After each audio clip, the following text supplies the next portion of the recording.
Hello good people, welcome back to this channel. I hope you're all doing well. Thank you so much for the support you're giving us. We don't take it for granted. For those who are new to this channel, kindly subscribe. My name is Erina from Rain Local Poultry Farm. We are located here in Entebbe. We sell day 1 old chicks, 1 month old, mature cocks and hens. Those who would like to contact us, you can come through 0763 791 448. God bless you all.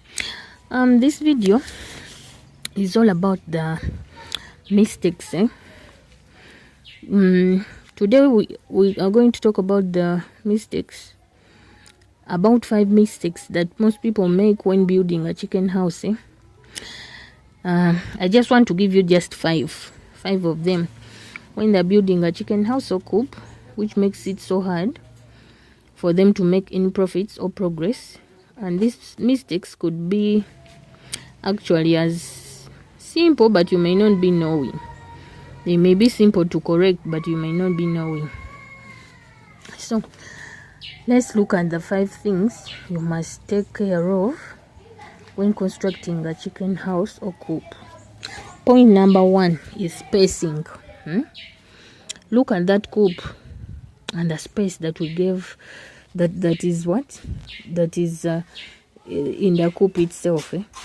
So many people assume that just because chickens are birds, they don't need space, so they let them just meander anyhow, or they just be squeezed in just a small room, and yet it's a big number, of which it's not true.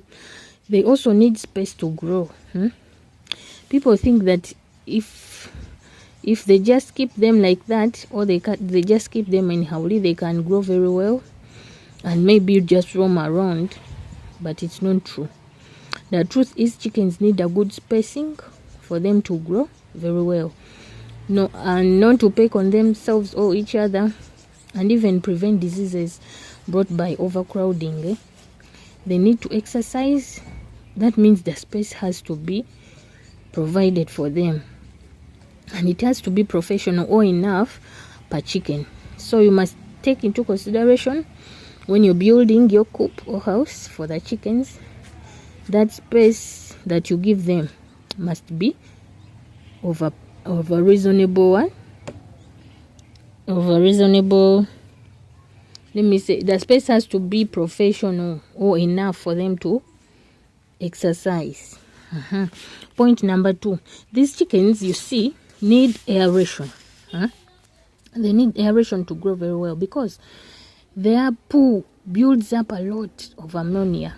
If you don't have enough wire mesh on your coop, or you don't have enough space for aeration, it will build up in your house, which will end up causing diseases and pests, and and due to overcrowding, you may even get diseases might crop up in the chicken house, and it will even start smelling because you don't take aeration.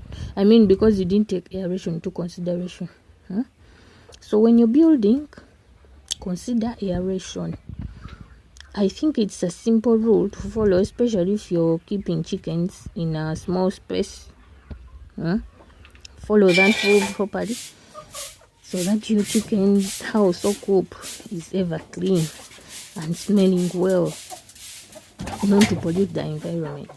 Make sure that at least 2 sides of your coop are open with wire mesh or any other wires, to make sure that there is good aeration in your chicken's house.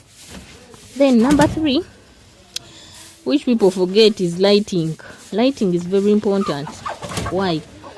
Because when you're building and your coop faces the other side where the light does not hit directly, your chickens might not like it, and there is no way they are going to sunbathe. When you're building your chicken house, you have to consider this, because chickens love sunlight. They love sunbathing. So you can build it in such a way that there is light entering directly, And you can also, if it's a storage one, you can put transparent sheets if you're planning to build a storage one, which allows in enough light. It will also help you in avoiding overcrowding, maybe in one corner, because they will be able to move around. Yeah, enough light should be considered. Then point number 4 is good hygiene. Your hygiene has to be very good. Or hygiene is very important or crucial because to help in the prevention of diseases. Remember, when ammonia builds up in your chicken coop or house, they will be attacked by respiratory diseases and other kinds of diseases, which may spread so easily to the whole flock. So avoid bad smell by changing beddings. That's if you're doing deep litter, and if you're doing cages, clean at least regularly, so that bad smell does not build up to cause diseases. So make sure that your chicken coop or house is easy to clean, whether it's deep litter, cages, or whatever it may be. Then point number 5 is that is the last point.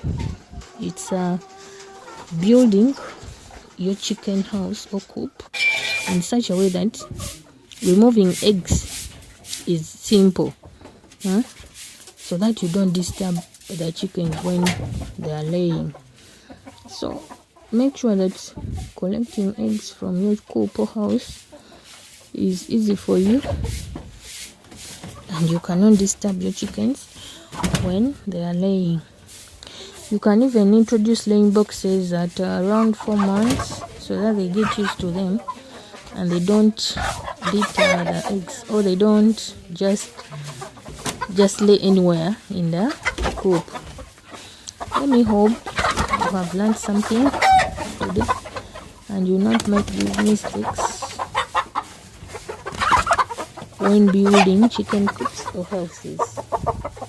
Thank you so much for following, guys, liking us, commenting, and of course sharing.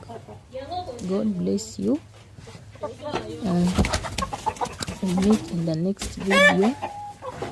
Those who would like to contact us, kindly call on 0763 791 448. Shall be ready to serve you. Remember, we have day 1 old at 3,500, 1 month old chicks at 9,000, mature cooks and hens. Prices are negotiable. We are located here in the interior of Awaitarabi Road. Thank you so much.